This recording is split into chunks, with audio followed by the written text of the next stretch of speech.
So I think many of you are familiar with the core districts. We represent about 1/6 of the students in the state of California, and I'm humbled to actually get to talk a little bit about our collective work together, which represents a small portion of the continuous improvement work that our districts are engaged in every day. So we've been working together for a number of years now, started in 2010, and while you're not going to get the detail of this, the point I want to make is that for a network of districts to engage in continuous improvement, it's been kind of a process. So the first thing we did is we just worked together on some shared learning around implementing Common Core, and then we received the No Child Left Behind waiver, which based our whole intervention strategy around continuous improvement. Schools that were identified for intervention were either paired with other schools to identify issues where they could learn together and engage in improved work together, or some schools were put into communities of practice where they actually did PDSA cycles. I would say this was like light touch improvement science. We were by no means doing some of the smart work that Sandra was referring to earlier, but it gave us a taste for like there's something here. And so as we transitioned out of that No Child Left Behind era and we had these relationships, and we also developed a pretty robust data and analytics system together, we said as a group of districts, the next thing we want to do is go big on this idea of continuous improvement and go big on the idea of improvement science as a group. And that's the work that we're engaged in now. So we are a network of 8 districts trying to solve the problem of math performance gaps for our African American, Hispanic, Latino youth in grades 4 to 8. We came to that decision through a lot of iteration around what do we want to focus on, what's most important to us. And one of the things that we found quite startling as we started to look at our data is that if we do nothing around what's happening with math, and for our African American, Hispanic, Latino students, the gaps will only get wider. Right now we're on a trajectory where every year the gaps between how our white kids are doing and how our Hispanic, Latino, and African American students are doing is that the gaps are getting wider and wider.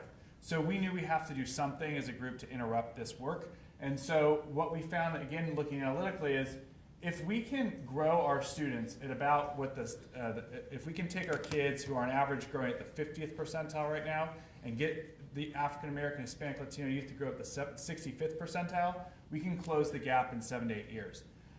I can tell you though also from our analyses of what's happening in our districts, only 10% of schools are achieving that kind of improvement. Very few schools are actually getting that kind of growth.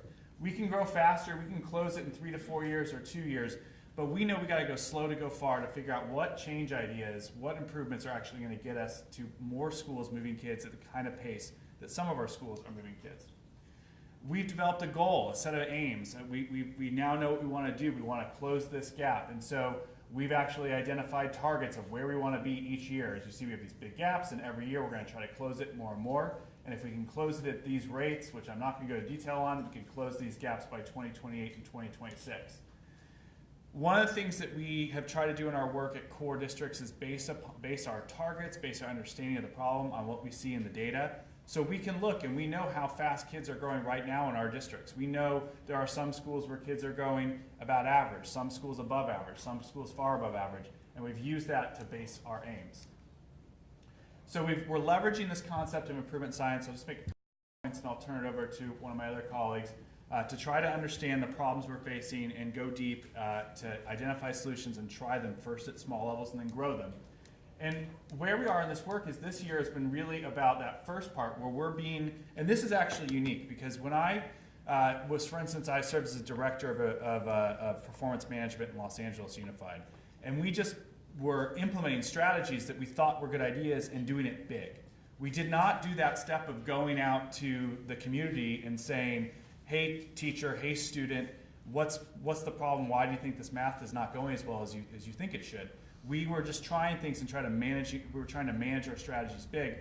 What we're doing in this work is actually taking that opportunity to be detectives. And it's been a really unique experience for our senior and mid-level district staff to go out, talk to students, talk to parents, talk to teachers, and find out why it is that they think that things are not going well in math, or how do you experience math class? And to hear a student say, well, I'm just not a math person, or hear a teacher say, you know, every year I have a new principal and it's just turnover after turnover after turnover. All these problems that are coming forward as now things that we can try to solve in our classrooms are coming through this process of trying to understand what's actually driving these problems before we then go try things at small scale and then ramp them up. So where we're at next on our improvement journey is, and this is also kind of counterintuitive for folks, is rather than trying big changes as a community, we're going to encourage our teams to try something small so that they can learn about the rhythms of improvement. What's something you can try in a classroom that you can check next week and see how it went? So that you can get into that rhythm of trying something, seeing how it went, tweaking it, trying it, seeing how it went, doing it again, so that we can build our capacity to take on bigger and bigger strategies to drive change in this very important area of closing gaps.